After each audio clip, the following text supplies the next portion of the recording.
So I'm going to go off script here for a second. I guess it's really not that far off script since I have it written right here, but I'm going to get away from the PowerPoint. And if any of y'all know me, you know I really do not like PowerPoints. So this has been an effort for me. And I'm going to jump directly into the Chime platform. If you are not a Chime client, we would love to have you.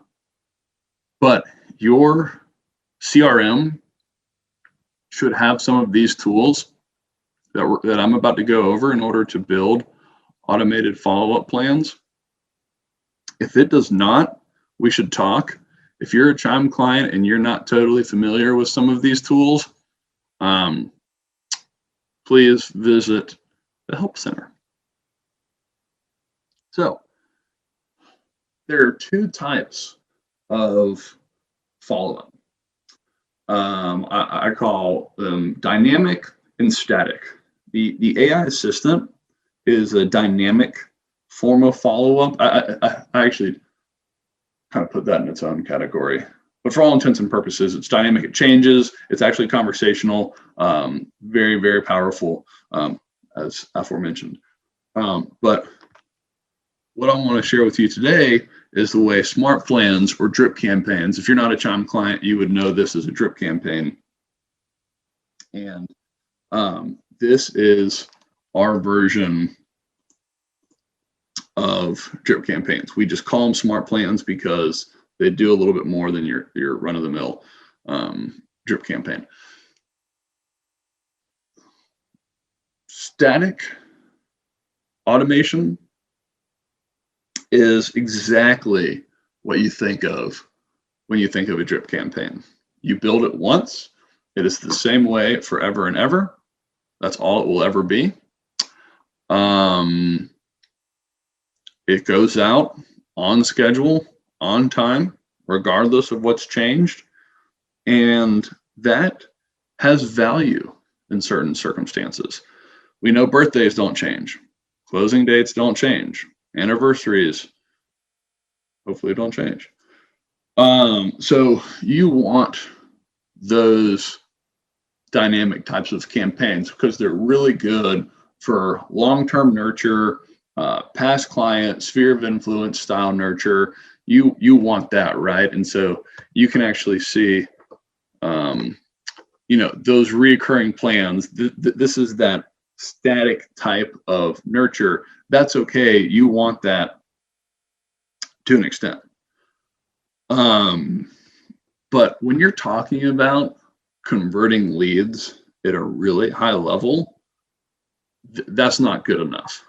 You need something more dynamic. And what I mean by dynamic is that if the circumstances change, the smart plan or drip campaign or whatever you use can change with it, right? So this is really common with behavioral-based messaging, but this needs to be. This is a more complicated topic than I think people necessarily give it credit. Behavioral-based messaging is most often associated with a brand new lead or maybe an uncontacted lead. A lead came in 6 months ago and they just came back to your website. I definitely want my system texting them, right? They came in 6 months ago. I forgot about them 5 months and 28 days ago, right? So I'm off. I'm selling real estate. I'm busy. But the system is never going to be too busy for these kind of leads. So think of it this way.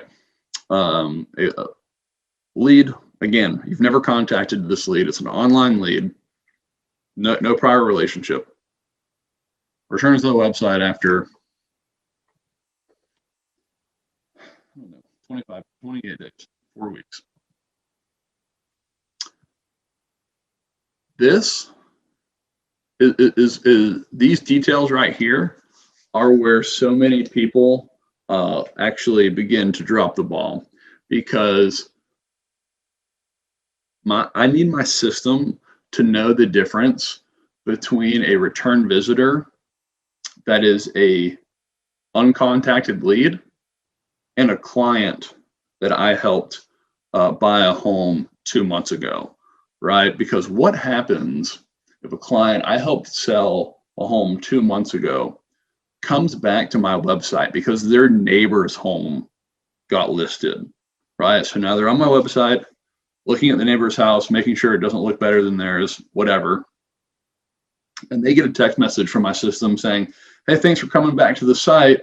Have you already purchased, or are you still looking?" And you sent that to your client from 2 months ago.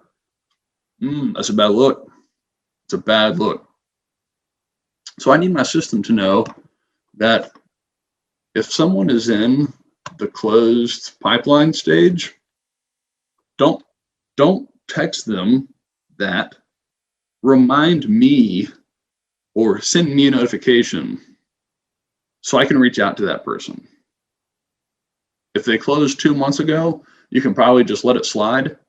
If they closed 5 years ago and they're coming back to your website, this is probably the right time to be reaching out to them. But I don't want just a standard text going out to them.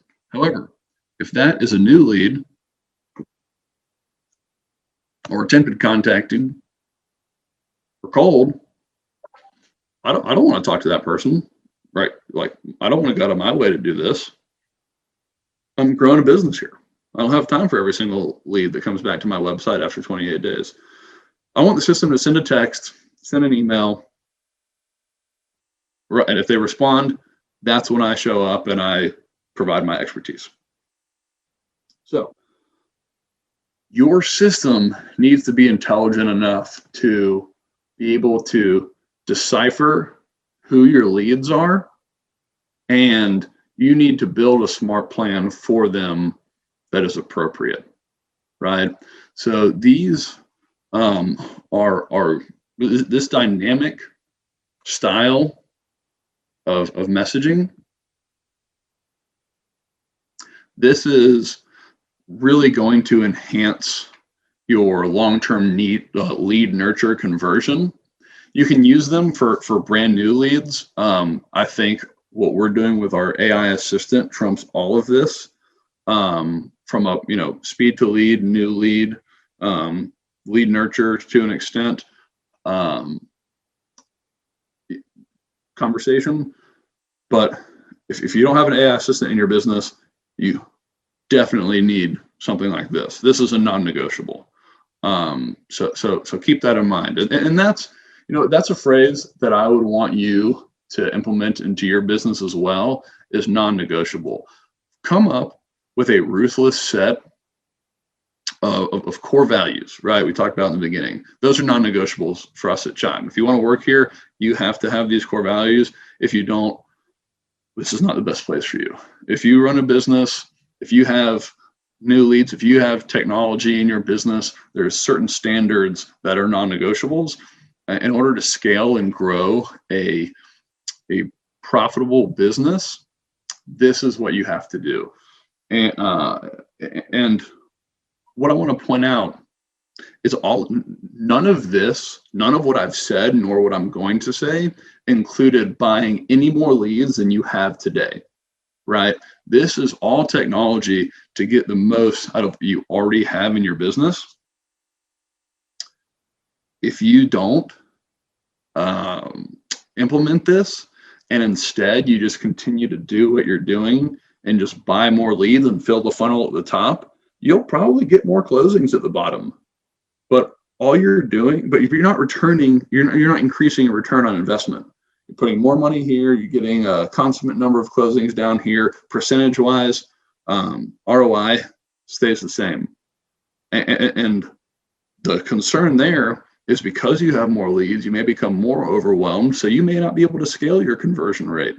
So you, matter of fact, may decrease your return on investment percentage-wise, and you definitely can't increase your return on investment percentage-wise. So there's really only downside of buying more leads without implementing proper automation into your business. So think about that, because that is Absolutely. Um, an overlooked aspect of scaling a real estate business is buy more leads without necessarily increasing your return on investment.